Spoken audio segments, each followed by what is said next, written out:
I stood at the kitchen sink, my hands raw from the scalding water, watching my 42-year-old son David laugh at something on his phone while his wife Kimberly painted her nails at my dining room table. The same table where I'd served my late husband Richard breakfast every morning for 38 years. The same table where I'd helped David with his homework when he was small, patient with his struggles, proud of his successes. Now that table felt like it belonged to strangers. "Margaret, you missed a spot on the counter," Kimberly called out without looking up from her manicure. Her voice carried that particular tone she'd perfected over the past 3 years since I'd moved in with them after Richard's death. Not quite cruel enough to be called abuse, but cold enough to make me feel like an unwelcome guest in what was once my own home. I turned to see where she was pointing with her wet nail. There was no spot. There never was. "Of course, dear," I said quietly, reaching for the dish rag again. The words tasted bitter in my mouth, but I'd learned that disagreeing with Kimberly only made things worse for everyone, especially David. Before we continue, comment where you're watching from and subscribe to the channel. We'd love to see how far our stories are reaching. My son finally looked up from his phone, his eyes briefly meeting mine before darting away. That had become his specialty these days, looking anywhere but directly at me when his wife was in the room. I recognized the expression. It was the same one he'd worn as a child when he'd broken something and was trying to avoid getting in trouble. Except now I was the problem he was trying to avoid. "Mom, when you're done there, could you start dinner?" David asked, his voice carefully neutral. "Kimberly's book club is coming over tonight, and they'll be hungry." I nodded, though my back ached from standing all day. At 68, my body wasn't meant for the constant cleaning, cooking, and childcare that had somehow become my unpaid job in this house. When David had suggested I move in after Richard's funeral, he'd said it would be good for all of us. I could help with the grandchildren, and they could keep an eye on me. What he hadn't mentioned was that I'd become their live-in maid. "What time will the ladies be arriving?" I asked, already mentally calculating how much of my small pension check would need to go toward groceries this week. 7, Kimberly answered, finally looking up from her nails. "And Margaret, please try to stay upstairs during the book discussion. We're reading a very sophisticated novel, and I don't want any interruptions." The sting of her words hit me like it always did, as if I were some doddering old woman who couldn't possibly understand literature. I'd been an English teacher for 32 years before retiring. I'd probably read more books than Kimberly and her friends combined. But pointing that out would only earn me one of David's pleading looks and a lecture later about keeping the peace. "Of course," I repeated, the phrase that had become my automatic response to everything in this house. As I began preparing dinner for people who would pretend I didn't exist, my mind wandered to the small ritual that had become my only source of hope these days.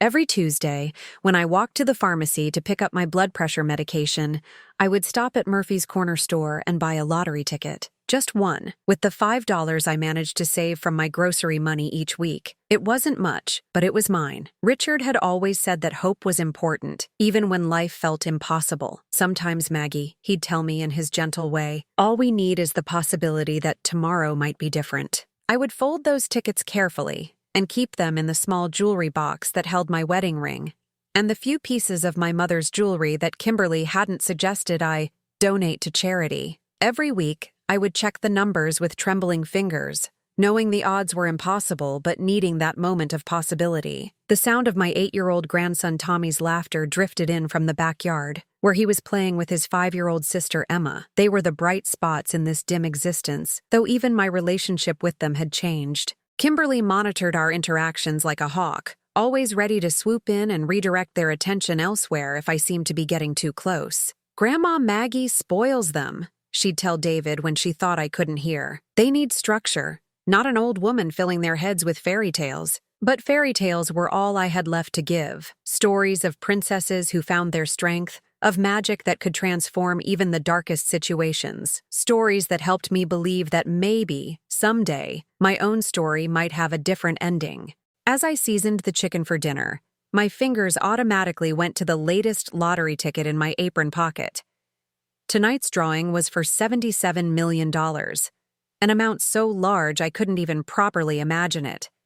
But I didn't need to imagine having all of it. I just needed to imagine having enough to rent a small apartment somewhere, enough to buy my own groceries, enough to not have to ask permission to exist in my own life. Margaret, the chicken smells wonderful, David said, appearing in the kitchen doorway. For a moment, he sounded like my son again, the boy who used to hug me tight and tell me I was the best cook in the world. Thank you, sweetheart, I said, turning to smile at him.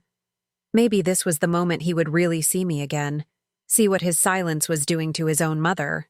But then Kimberly's voice cut through the moment like a knife. David, honey, can you help me move the furniture for tonight? And remind your mother that the ladies will need the good china, not those chipped plates she usually uses. The chipped plates that had belonged to my grandmother, the good china that had been my wedding gift from Richard's mother, all of it now subject to Kimberly's approval, as if I were a child who couldn't be trusted with household decisions.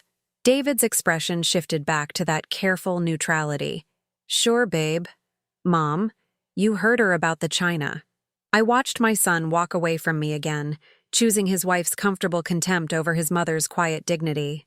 In that moment, I felt something inside me that I hadn't felt in 3 years of swallowing my pride and accepting my diminished place in this family. I felt angry, not the explosive, dramatic anger that would give them an excuse to call me difficult or unstable, but a cold, steady anger that settled in my bones like winter chill. The kind of anger that sharpens your mind instead of clouding it. The kind that makes you stop accepting what you don't deserve. That night, as Kimberly's book club discussed their sophisticated novel downstairs, while I sat alone in the guest room that had become my exile, I held that lottery ticket between my fingers and made a quiet promise to myself. Whether I won or lost, something was going to change. I was done being invisible in my own life. I was done saying, of course, to people who saw me as nothing more than free labor and an inconvenience. I was done watching my son choose his wife's cruelty over his mother's love. I was done accepting scraps of dignity from people who should have been honoring the woman who had given them everything. Richard had been right about hope. But he'd also taught me something else during our 38 years together. Something I'd forgotten in my grief and desperation to not lose David, too. He'd taught me that I was worth more than I was being offered. As laughter drifted up from below, the sound of women enjoying themselves in what had once been my home, I closed my eyes and tried to remember who I used to be before I became Margaret the burden, Margaret the inconvenience, Margaret who should be grateful for whatever kindness she received. I used to be Margaret Wilson, beloved wife and devoted mother. Margaret Wilson, who had taught high school English and touched hundreds of young lives. Margaret Wilson, who had built a beautiful life with her husband and raised a son she was proud of. That woman was still in here somewhere, buried under 3 years of course and thank you and carefully swallowed pride. Tomorrow I would check those lottery numbers, and win or lose, I would start the work of finding her again. The numbers on my phone screen blurred as I read them for the 4th time, my hands shaking so violently I could barely hold the device. Sitting in Murphy's corner store parking lot the next Tuesday, I kept checking and rechecking, certain I was making some terrible mistake. 07, 14, 23, 35, 42, Powerball, 18. The same numbers I'd been playing for 6 months. Richard's birthday, my birthday, David's birthday, the day we'd brought David home from the hospital, and our wedding anniversary. The Powerball number was the date Richard had died. A painful reminder I'd added because even grief deserved its place in hope. $77 million. The amount was so incomprehensible that my mind simply couldn't process it. I'd spent 3 years counting every dollar of my pension, rationing my medications, and watching Kimberly spend more on a single handbag than I lived on in a month. And now this slip of paper in my purse was worth more money than existed in my world. I sat in my old Honda, the one David kept suggesting I should sell because, "You don't really need a car anymore, Mom," and tried to understand what this meant. The ticket was mine. I'd bought it, I'd chosen the numbers, my name was on the back in my own careful handwriting. But somehow, knowing that didn't make it feel real. The drive home felt like floating. Everything looked different, as if the world had shifted slightly off its axis. The trees seemed greener, the sky brighter. Even the sight of David's house, which I still couldn't think of as my home, looked less like a prison and more like a temporary inconvenience. Kimberly's car was in the driveway, which meant she was home from her yoga class. Lately, she'd been making pointed comments about how expensive her classes were and how nice it would be if I could contribute more to household expenses instead of hoarding my pension for my own selfish needs. The selfish needs apparently included my blood pressure medication and the $5 a week I'd been saving for lottery tickets. I tucked the ticket deep into my purse and walked through the front door, trying to look like the same defeated woman who had left an hour ago. "Margaret, perfect timing," Kimberly called from the living room. "I need you to watch the kids this afternoon. I have a very important appointment with my financial advisor." Financial advisor, as if managing the money David earned while I provided free childcare and housekeeping required professional consultation. But I nodded, as I always did, and hung my jacket in the hall closet. "Of course," I said, though the word felt strange in my mouth now. How many times had I said it over the past 3 years? How many times had I swallowed my dignity with those 2 syllables? Tommy ran up to me, his face bright with excitement. "Grandma Maggie, will you read to me? I found a new book about dragons." "She doesn't have time for stories right now," Kimberly interrupted before I could answer. "She needs to start dinner prep. David's boss is coming over tonight, and everything has to be perfect." I watched my grandson's face fall, the same way David's used to when he was disappointed, the same way mine probably did every day in this house, though I'd trained myself not to show it. "Maybe later, sweetheart," I told Tommy softly, ruffling his hair. "No, not later," Kimberly said firmly. "Margaret, I need you to understand that tonight is very important for David's career. His boss will be evaluating how well we manage our household, and that includes family dynamics. I can't have you filling the children's heads with nonsense when they should be displaying proper behavior." Family dynamics. As if I were some disruptive element instead of David's mother and these children's grandmother.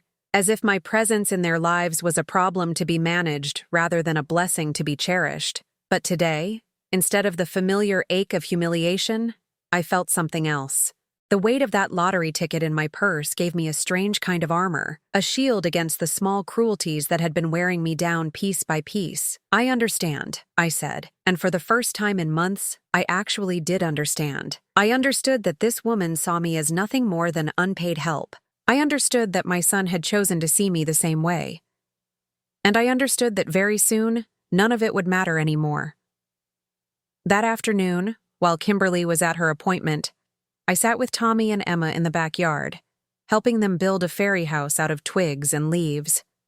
These moments had become precious to me, these stolen hours when their mother wasn't monitoring every interaction, making sure I didn't get too close to the children who used to run to me with scraped knees and bad dreams. "Grandma Maggie," Emma said, carefully placing a flower petal on the tiny house. "Why do you always look sad now?" The question hit me like a physical blow. Had I really been so transparent that even a 5-year-old could see through my careful mask? "I'm not sad when I'm with you, sweetheart," I said, which was true. "You and Tommy are the sunshine in my life."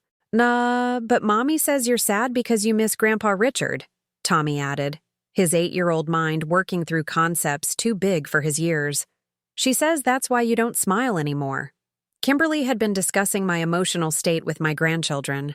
The violation of it took my breath away. Not only was she erasing me from the family, she was teaching my own grandchildren to see me as a burden, a broken thing to be pitied rather than loved. "I do miss Grandpa Richard," I said carefully, "but that's not why I'm sad. I'm sad because I miss being part of a real family." Tommy frowned. "But we are your real family." "Yes, you are," I said, pulling both children close. "And don't ever forget that, no matter what anyone tells you."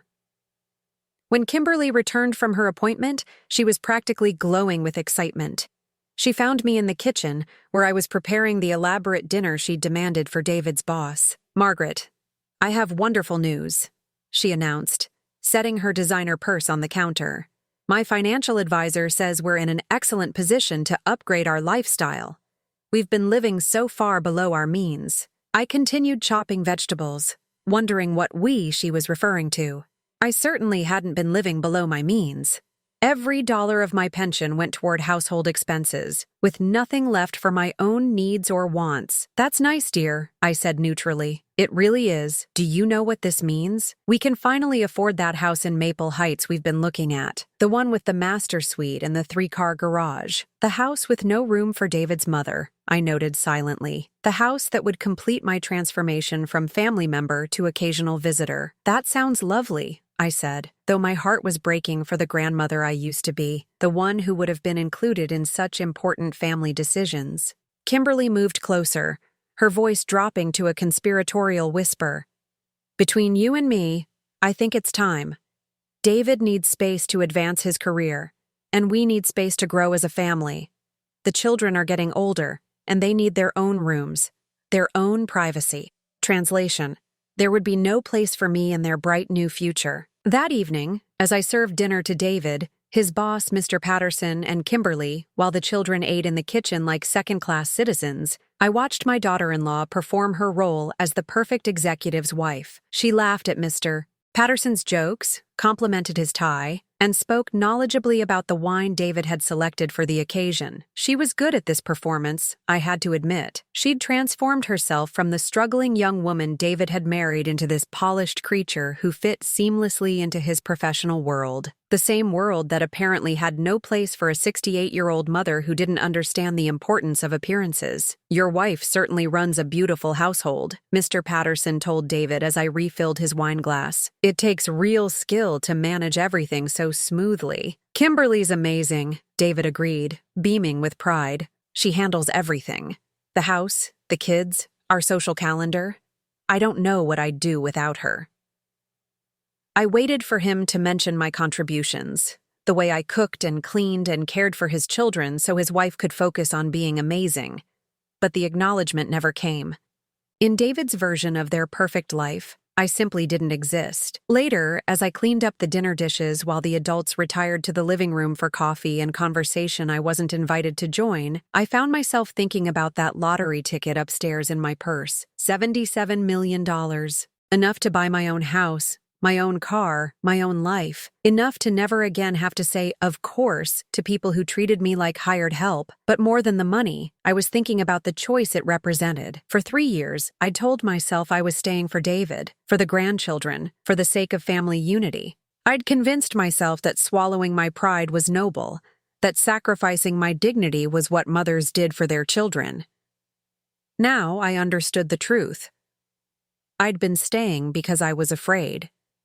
Afraid of being alone, afraid of admitting that my son had chosen his wife's comfort over his mother's well-being, afraid of facing the world as a 68-year-old widow with limited means and no clear purpose. The lottery ticket didn't just represent money, it represented the possibility of courage, the possibility of choosing myself for once, instead of settling for whatever scraps of love and respect others were willing to offer. As I finished cleaning the kitchen, I could hear Kimberly's laughter from the living room, bright and musical as she charmed David's boss. Tomorrow she would probably start making concrete plans for their new house, the one that would finally free them from the burden of caring for David's mother. But tonight, I was the one with the secret. Tonight, I was the one holding all the power. And for the first time in 3 years, I wasn't sure I was going to give it away. The scream that came from upstairs the next morning was so piercing that I dropped the coffee mug I was washing, sending ceramic shards across the kitchen floor. My first thought was that one of the children was hurt, and I ran toward the stairs as fast as my aging legs would carry me. "David!" Kimberly's voice shrieked from their bedroom. "David, get up here right now!" I reached the landing to find Kimberly standing in the doorway of their room, her face flushed with an excitement so intense it was almost frightening. In her manicured hands, she clutched a piece of paper that I recognized with a sinking heart. My lottery ticket. "What is it, babe?" David appeared from the bathroom, toothbrush still in his mouth, his hair disheveled from sleep. Kimberly waved the ticket in the air like a victory flag. "Do you know what this is? Do you have any idea what this is?" I stood frozen on the stairs, watching my daughter-in-law hold my future in her hands. The ticket must have fallen from my purse when I'd been searching for my reading glasses the night before. I remembered being in their room, looking for the book I'd been reading to help me fall asleep after the dinner party stress. "It's a lottery ticket," David said, spitting toothpaste into a tissue. So what? Not just any lottery ticket, Kimberly said, her voice rising to a pitch that made my ears ring. Look at the numbers, David. Look at the date. This is last night's drawing. David took the ticket from her, and I watched his expression change as the reality sank in. His mouth fell open, the toothbrush dropping to the floor. Holy shit, he whispered. Kimberly, these are the winning numbers. $77 million, Kimberly screamed, jumping up and down like a teenager. We won $77 million. I felt the blood drain from my face as I gripped the stair railing. They thought the ticket was theirs. Of course they did. Why would they imagine that the woman they treated like an unpaid servant could afford to buy lottery tickets, let alone win them? Where did you find this? David asked, his hands shaking as he stared at the ticket. It was on the floor by your mother's side of the bed, Kimberly said, then paused as a thought occurred to her. You don't think she couldn't have bought this, could she? Where would she get the money? David laughed. Actually laughed at the idea. Mom doesn't gamble. She's always lecturing about being responsible with money. Besides, she barely has enough for her medications.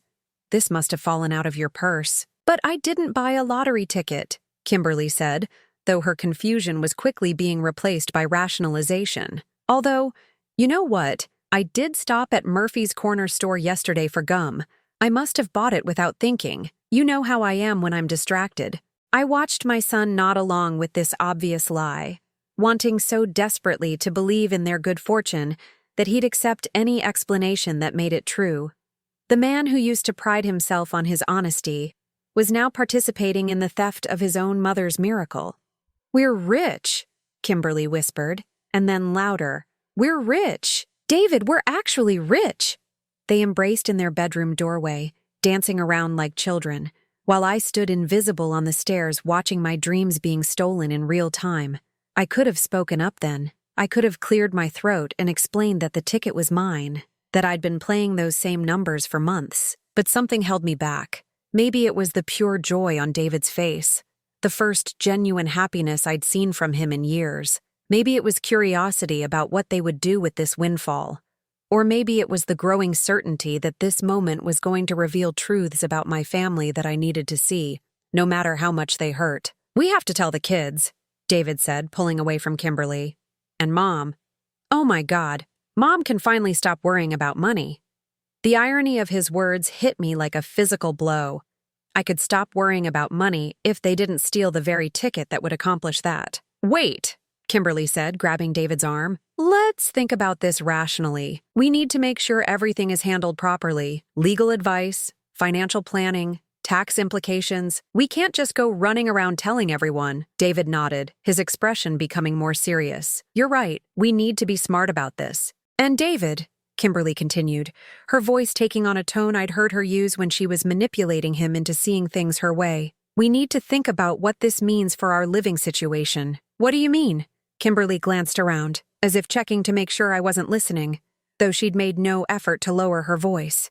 I mean, we can finally afford that house in Maple Heights. We can give the children the life they deserve. We can stop living like we're struggling. We're not struggling, David said, though he sounded uncertain. Aren't we? David, be honest. Having your mother here, it's been hard. On our marriage, on the kids, on you. You've been carrying this burden for 3 years, trying to take care of everyone. Now you don't have to anymore. I pressed myself against the wall, making myself as small as possible while they discussed my future, like I was a piece of furniture they were deciding whether to keep or donate.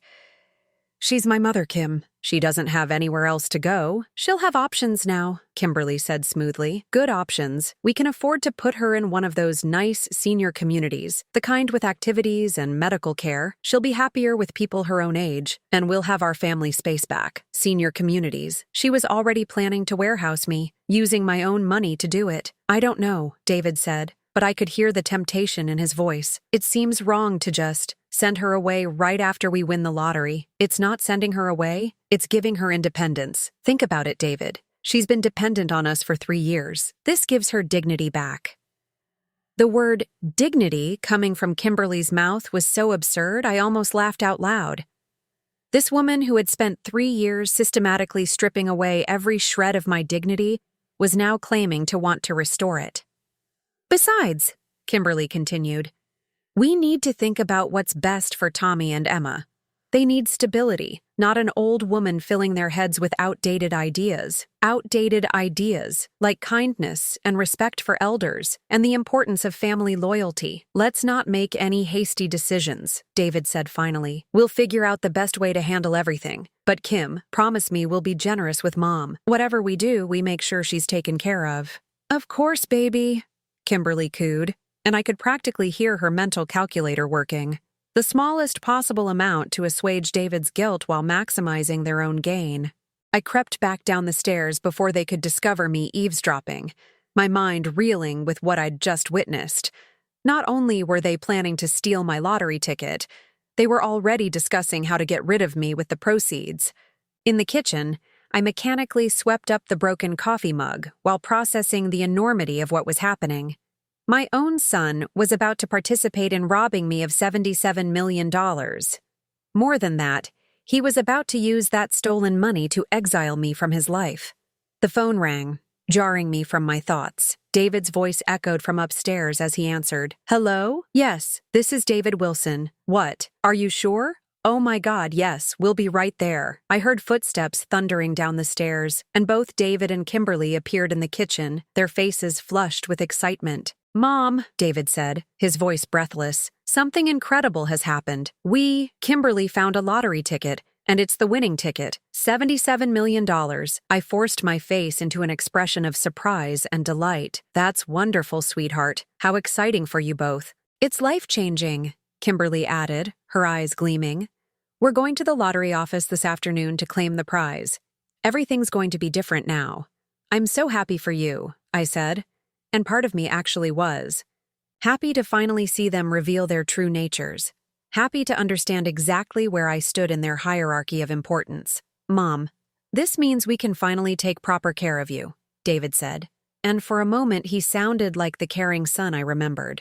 We can make sure you have everything you need. Everything I need, except honesty, respect, and basic human decency. That's very thoughtful, dear, I replied. Kimberly was practically vibrating with excitement. I have to call my mother and my sister. Oh my God, everyone is going to be so jealous. As she rushed out of the kitchen to begin her phone calls, David lingered behind, studying my face. Are you okay, Mom? You seem, I don't know, different today. For a moment, I considered telling him the truth, explaining that the ticket was mine, that they were stealing from me, that his wife had just spent 20 minutes planning my exile. But looking at his face, seeing the genuine concern mixed with barely contained greed, I realized that telling him wouldn't change anything. He'd already made his choice. He'd chosen Kimberly's version of happiness over his mother's well-being. He'd chosen to believe a convenient lie rather than ask uncomfortable questions. He'd chosen $77 million stolen dollars over his own integrity.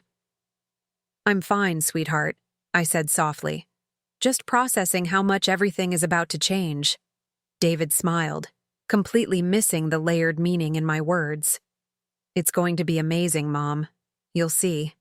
As he headed upstairs to get ready for their trip to the lottery office, I stood alone in the kitchen where I'd prepared thousands of meals for this family, where I'd kissed scraped knees and listened to homework struggles and celebrated small victories. In a few hours, they would try to claim my prize. They would sign papers and pose for photos and make plans for a future built on theft and betrayal.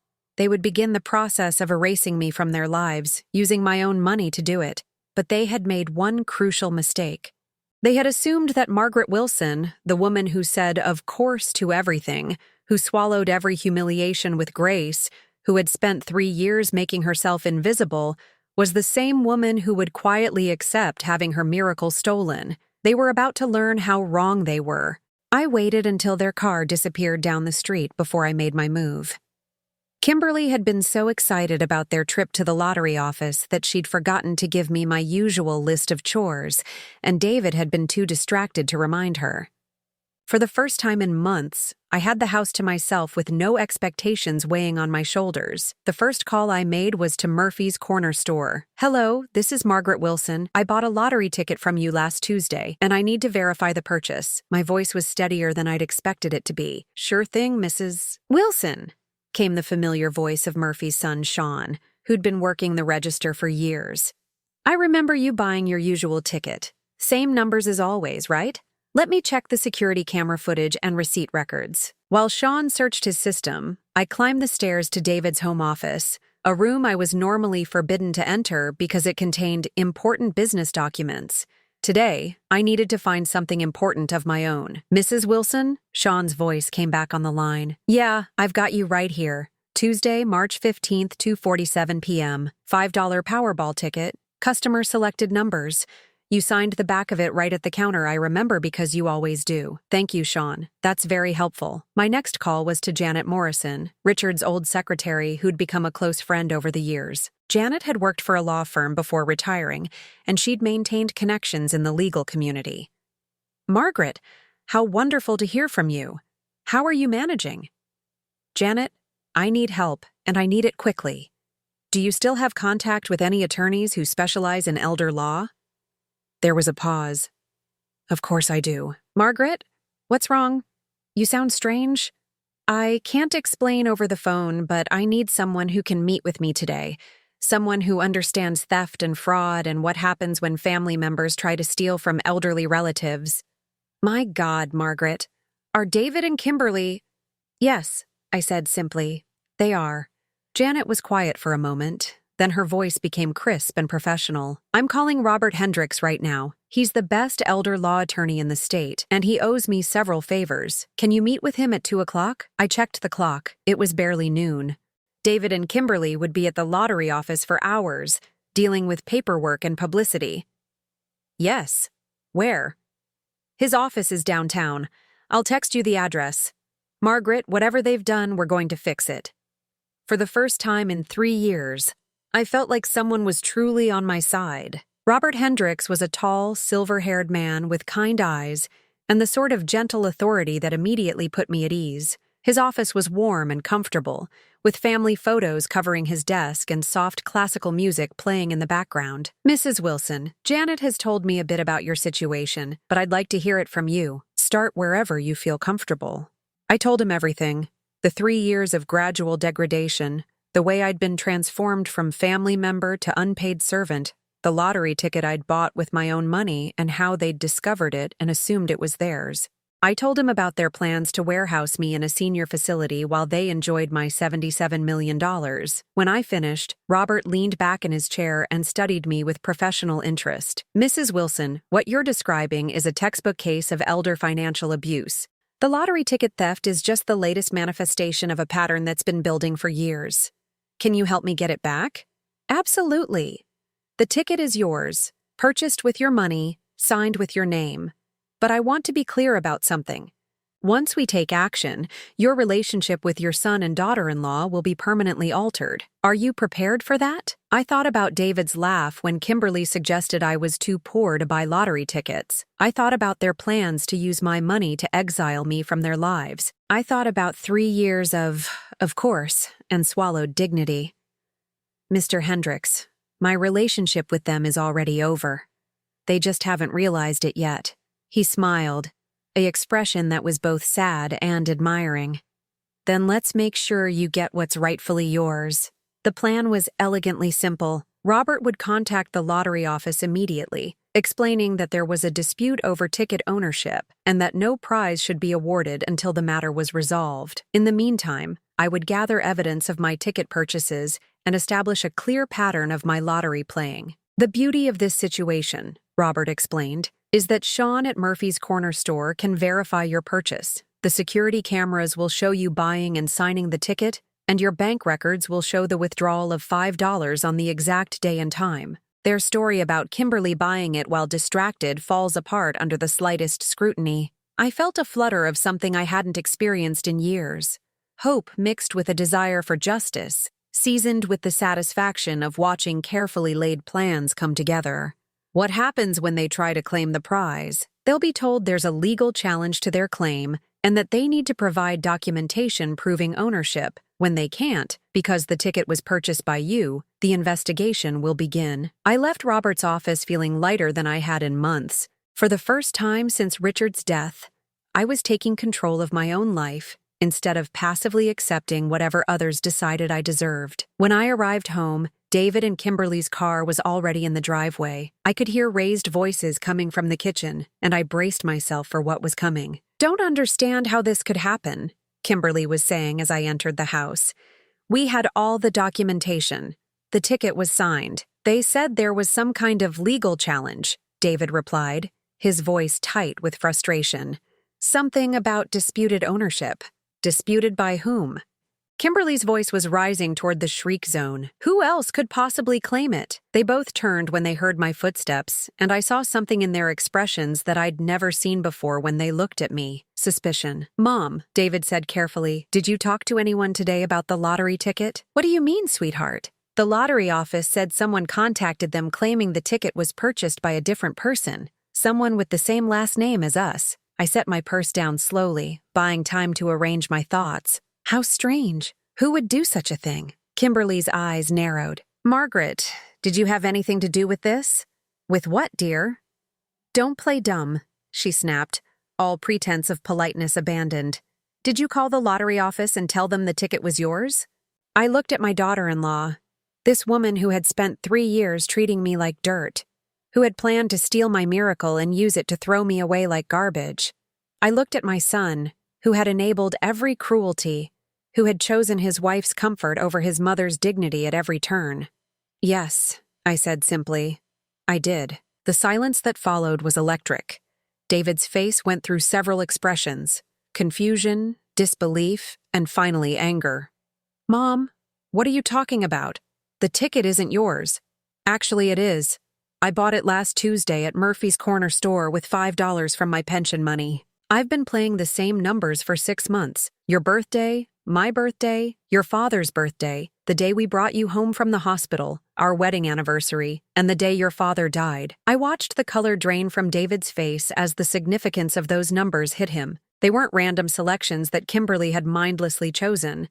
They were the most important dates in our family's history, dates that only I would have reason to play. "That's impossible," Kimberly said, but her voice lacked conviction. "You don't have money for lottery tickets. I saved $5 a week from my grocery money, the same way I saved money to buy David's Christmas presents and birthday gifts for the grandchildren, and all the other things you assumed I couldn't afford because you never bothered to ask how I managed my finances." David sank into a kitchen chair, his head in his hands. "Mom, this is insane. Why would you let us think the ticket was ours? Why would you let us go to the lottery office?" "Because I wanted to see what you would do with it. I wanted to see if you would include me in your good fortune, or if you would use it as an excuse to finally get rid of me." "We would never," David started, but I held up my hand. "David, I heard you this morning, both of you, planning to put me in a senior facility so you could have your family space back, discussing how to give me just enough to assuage your guilt while you enjoyed the rest of my $77 million. Kimberly's mask slipped completely. "You were eavesdropping on private conversations? Private conversations in my earshot about my future. Conversations where you called me a burden and planned to warehouse me with my own money. You can't prove that ticket is yours," Kimberly said desperately. "It's your word against ours." I smiled, and I could see from her expression that my smile frightened her. "Actually, I can prove it. Security cameras at Murphy's show me purchasing and signing the ticket. Sean Morrison witnessed the purchase. My bank records show the $5 withdrawal. Your story about buying it while distracted for gum falls apart the moment anyone investigates." David looked up at me, his face a mixture of shock and something that might have been respect. "You planned this. You knew we'd try to take it, and you let us. I hoped you wouldn't. I hoped that when you thought you'd won $77 million, your first thought would be about sharing your good fortune with your mother who had sacrificed so much for this family. Instead, your first thought was about how to get rid of me. Mom, you have to understand." "I understand perfectly, David. I understand that for 3 years, you've watched your wife treat me like hired help and said nothing. I understand that you've allowed her to erase me from this family piece by piece while I cooked your meals and watched your children and kept my mouth shut. I understand that when you thought money could solve the problem of my existence, you jumped at the chance." Kimberly stood up abruptly. "Fine. You want your precious lottery ticket? Take it. But don't expect to keep living here. If you're going to be vindictive and selfish, You can figure out your own living arrangements. Don't worry, I said calmly. I already have. The confusion on their faces was almost comical. They'd become so accustomed to my passivity that they couldn't process this new version of me, the woman who planned and acted instead of just enduring. What do you mean? David asked. I mean that as soon as the legal issues are resolved and I claim my prize, I'll be purchasing my own home and living my own life. You won't have to worry about taking care of me anymore. Mom, you can't just... Can't what, David? Can't make decisions about my own life? Can't choose to live with dignity instead of accepting scraps of affection from people who see me as a burden? For the first time in 3 years, I saw my son really look at me. Not the quick, guilty glances he'd perfected, but a real examination of the woman standing in front of him. When did you become so?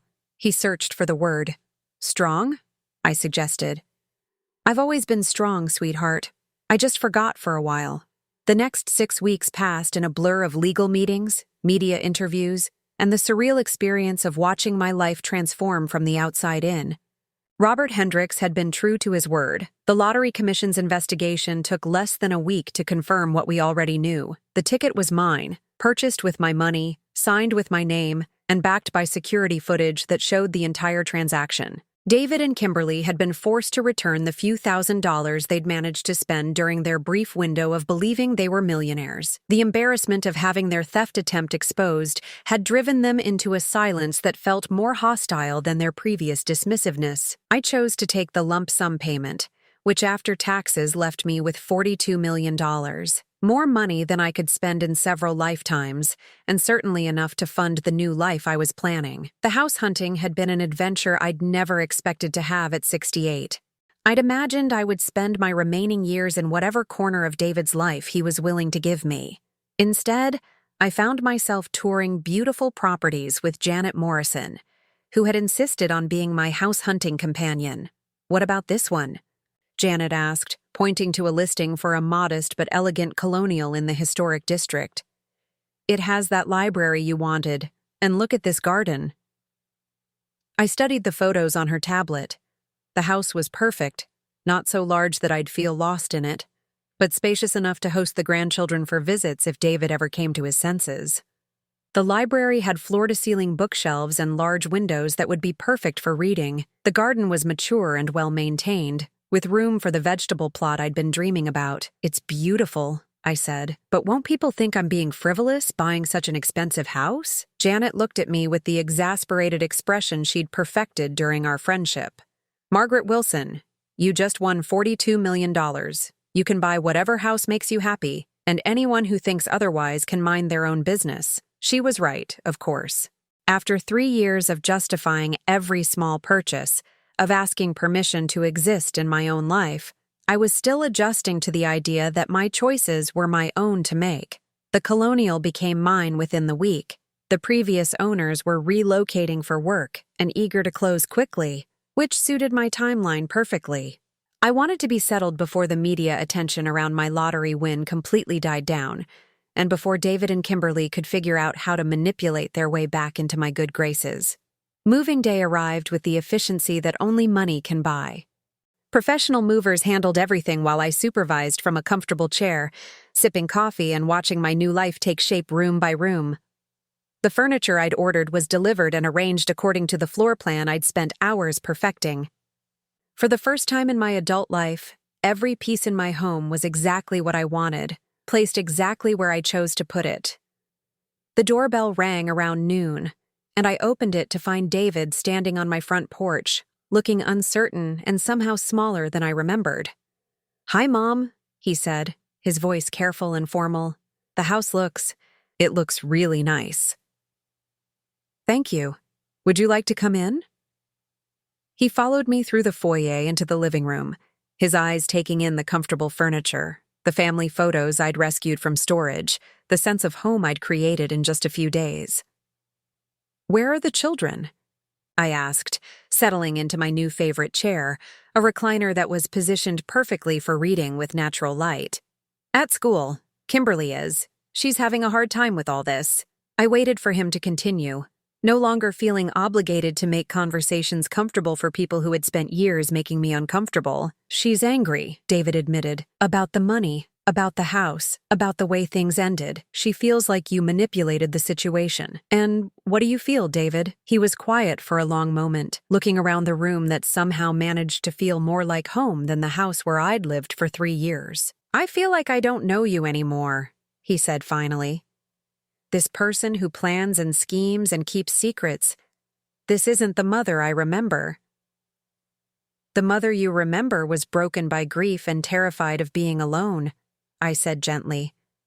She was so desperate to not lose the only family she had left that she accepted being treated like a burden instead of fighting for the love and respect she deserved. "We never treated you like a burden." The automatic denial hung in the air between us, and I could see from his expression that he heard how hollow it sounded. "David, sweetheart, let me ask you something. In the 3 years I lived with you, how many times did Kimberly include me in family decisions? How many times did she ask my opinion about anything more significant than what to make for dinner? How many times did you defend me when she made cruel comments about my age, my appearance, my intelligence?" David's face flushed, and he looked down at his hands. "She was stressed. Taking care of everyone was hard for her." "Taking care of everyone?" "David, I cooked most of your meals. I cleaned your house. I watched your children whenever you needed me to. I bought groceries with my pension money and never asked for reimbursement. What exactly was Kimberly taking care of besides her own comfort? You don't understand the pressure she was under. The pressure of having free childcare and housekeeping? The pressure of never having to worry about whether there was food in the refrigerator or clean clothes in the closet because your mother handled all of that while she went to yoga classes and book clubs." David flinched as if I'd slapped him, but I wasn't finished. The pressure of having to share attention with a woman who had already raised her children and buried her husband and was asking for nothing more than basic kindness and inclusion in the family she'd spent her life serving. "Mom, stop." "No, David, I won't stop. Not anymore. You want to know why I kept the lottery ticket secret? Because I wanted to see if wealth would bring out the best in my family, or the worst. I wanted to see if you would think about sharing your good fortune with the woman who had given up her independence to help you, or if you would immediately start planning how to get rid of me." "We never planned to get rid of you." "Really? Then what was that conversation about senior communities and giving me dignity back? What was that discussion about needing family space and the children requiring stability without an old woman around?" David opened his mouth to argue, then closed it again. We both knew there was no defense for what I'd overheard. "I miss the grandchildren," I said, changing tactics. "I know this situation is complicated, but they shouldn't have to pay the price for adult problems." "They ask about you," David admitted. "Tommy wants to know why you moved away, and Emma keeps asking when you're coming back. They're welcome here anytime you're comfortable bringing them. I've set up bedrooms for them upstairs, and there's a swing set being installed in the backyard tomorrow." David looked surprised. "You bought them furniture? Even after everything that's happened?" "David, they're my grandchildren. My feelings about their parents don't change my love for them." "But Kimberly says she thinks you're trying to turn them against us. The way you handled the lottery situation, she thinks you're vindictive. Vindictive would have been pressing charges for attempted theft. Vindictive would have been going to the media with the story of how my son and daughter-in-law tried to steal my lottery winnings. Vindictive would have been cutting all contact and refusing to see the children ever again." I leaned forward, meeting his eyes directly. "What I did was protect myself and my interests after years of being too afraid to do so. There's a difference between vindictiveness and self-preservation." David was quiet for several minutes, processing what I'd said. When he finally spoke, his voice was softer. "I know we didn't handle things well. I know Kimberly can be difficult sometimes. But I never wanted you to feel unwelcome in our home. Then why did you let it happen, sweetheart? Why did you watch your wife systematically exclude me from family activities and never say a word? Why did you allow her to speak to me like I was an employee instead of your mother? Because I didn't want to cause problems. I thought if I kept the peace, everyone would be happier. Everyone except me. I thought you understood. I thought you knew we loved you, even if we didn't always show it the right way." I felt a familiar ache in my chest. The same pain I'd carried for 3 years, whenever David chose the path of least resistance over standing up for what was right. Love isn't just a feeling, David. It's a choice you make every day. It's choosing to defend the people you care about even when it's uncomfortable. It's choosing their dignity over your own convenience. It's choosing to see them as whole people with their own needs and wants, not just as problems to be managed. I do love you, Mom. I know you do, but you love your comfort more. You love avoiding confrontation more.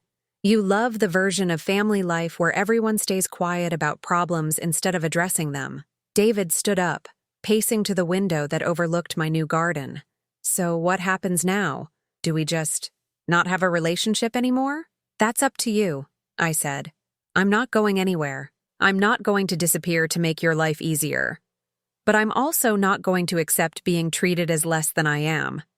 If you want a relationship with me, it has to be one built on mutual respect. What does that look like? It looks like acknowledging that I'm a capable adult who deserves to be included in family decisions that affect me.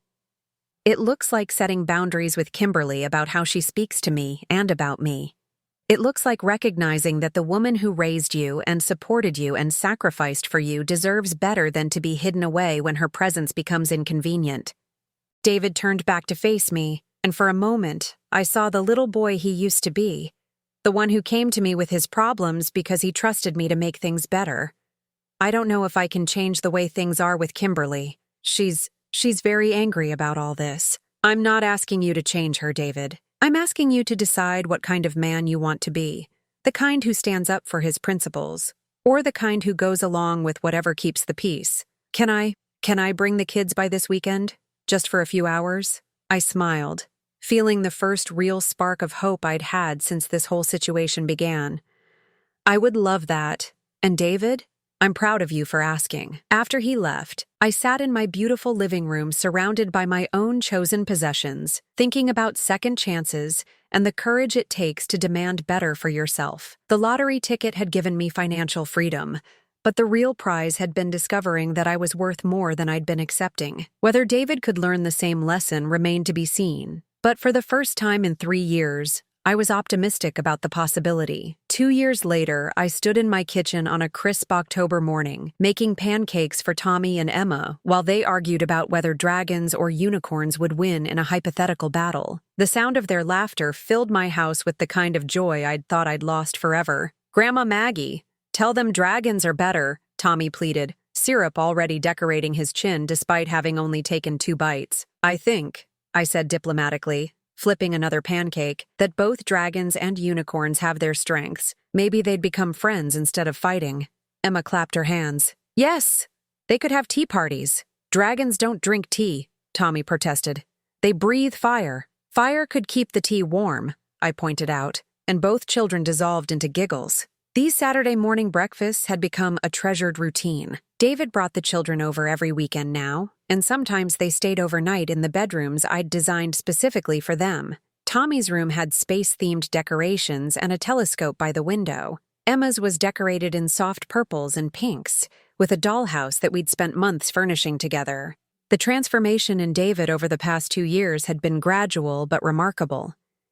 It had started with small changes, defending me when Kimberly made cutting remarks, including me in conversations about the children's activities, asking my opinion about decisions that affected the family. The progress hadn't been linear, and there had been setbacks when he reverted to his old pattern of choosing the path of least resistance. But the man who brought his children to my house every weekend was slowly becoming the son I remembered, the one who used to tell me everything and ask for my advice because he valued my wisdom.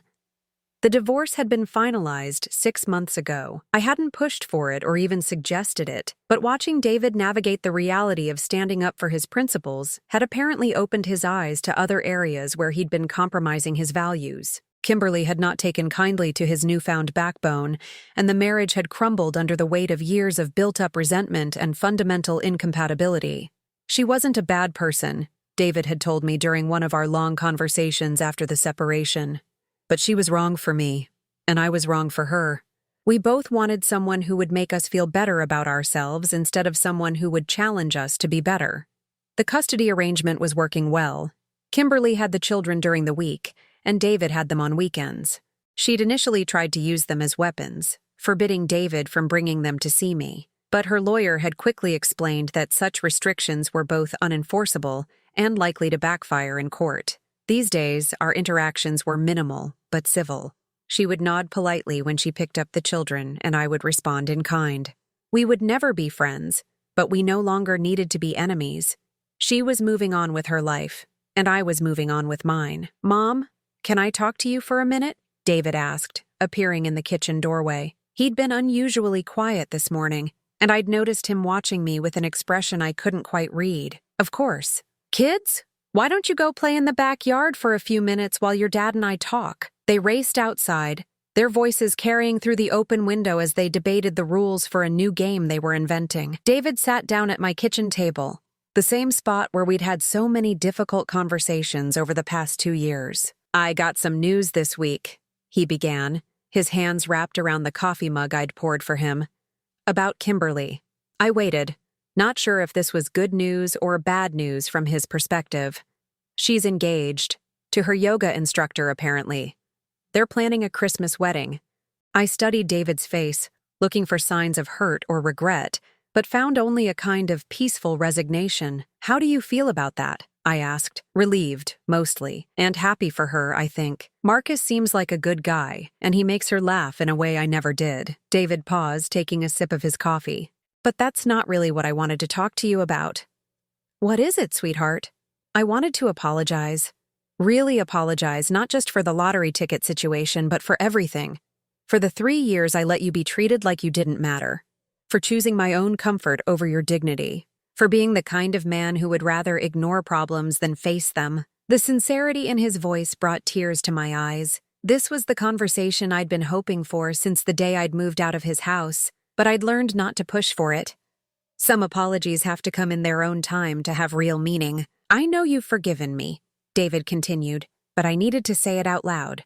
I needed you to know that I understand what I did wrong, and that I'm working every day to be better." "You are better," I said softly. "The man sitting at my table right now is the son I raised, the one I always knew you could be." "I've been thinking about something else too," David said, his voice taking on a nervous quality. "About the future, about what I want my life to look like." I waited again, sensing that this was important. "I've been offered a promotion at work, senior management, more responsibility, better pay. The kind of opportunity I used to dream about." "That's wonderful, David. You've worked so hard for this. The thing is, it would require relocating to Seattle, and I've been thinking I might want to take it." My heart clenched, though I tried not to let it show on my face. "What about the children?" "That's what I wanted to talk to you about. Kimberly is open to the idea of them spending summers with me and alternate holidays. With her getting remarried, I think she's ready for a fresh start too." I nodded, processing what this would mean. Seeing Tommy and Emma a few times a year instead of every weekend. Missing their day-to-day growth, their small triumphs and everyday struggles. Going back to being a peripheral figure in their lives instead of the involved grandmother I'd finally been allowed to become. "Mom, I want you to come with me." The words hit me like a thunderbolt. "What?" "Come to Seattle. We could find houses near each other, or you could even live with me if you wanted. The kids could have their own rooms at both our places. We could be a real family again, just differently than before." I stared at my son, this man who had spent years taking me for granted, and was now asking me to uproot my life to follow him across the country. "David, I appreciate the offer, but this is my home now. I've built a life here." "I know, and I'm not asking you to give that up. I'm asking you to build a new life. With me. As partners this time. Not as someone I'm taking care of or someone who's taking care of me. As equals." The word equals settled between us with the weight of everything we'd lost and found over the past 2 years. "I need time to think about it," I said finally. "Of course. I wouldn't expect you to decide something this big right away. But Mom, I don't want to do this alone anymore. I don't want to be the kind of man who only sees his mother on holidays and birthday phone calls. I want to be the kind of man who chooses his family every day." That afternoon, after David and the children had gone home, I sat in my garden with a cup of tea and thought about choices. For most of my adult life, my choices had been made for me or constrained by other people's needs and expectations. Richard's career had determined where we lived. David's needs had shaped my days. Kimberly's comfort had defined my place in the family. The lottery win had given me the freedom to choose for myself for the first time in decades. I'd chosen this house, this furniture, this life of quiet dignity and hard-won independence. I'd chosen to forgive David while maintaining my boundaries. I'd chosen to love my grandchildren without accepting poor treatment from their parents. Now David was asking me to choose again. To choose trust over self-protection, partnership over independence, the possibility of family connection over the safety of emotional distance. My phone rang, interrupting my thoughts. Janet Morrison's name appeared on the screen. "Margaret, you sound contemplative. Everything all right?" I told her about David's offer, about his promotion and his invitation to start over in Seattle. "What's your gut telling you?" Janet asked when I finished. "That I'm scared," I admitted. "What if we get there and he reverts to his old patterns? What if I give up my independence again and end up right back where I started?" "What if you don't?" Janet countered. "What if this is the chance you've both been working toward for 2 years? What if he's really changed and you get to have the relationship with your son and grandchildren that you've always wanted?" "I like my life here, Janet. I like knowing exactly where I stand, having my own space, not having to navigate anyone else's moods or expectations." "I know you do, but is liking your life the same as loving it?" The question haunted me for days. I'd built a good life in this house, a peaceful life, a dignified life. But was it the life I truly wanted? Or just the life that felt safe after years of uncertainty? A week later, David came over for our regular Saturday morning breakfast.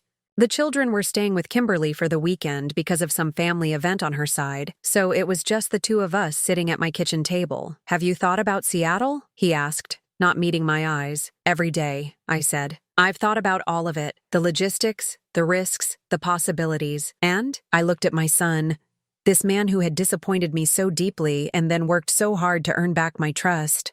I thought about the little boy he'd been, the one who used to climb into my lap with a book and ask me to read to him. I thought about the man he was becoming, someone who was learning to choose courage over comfort.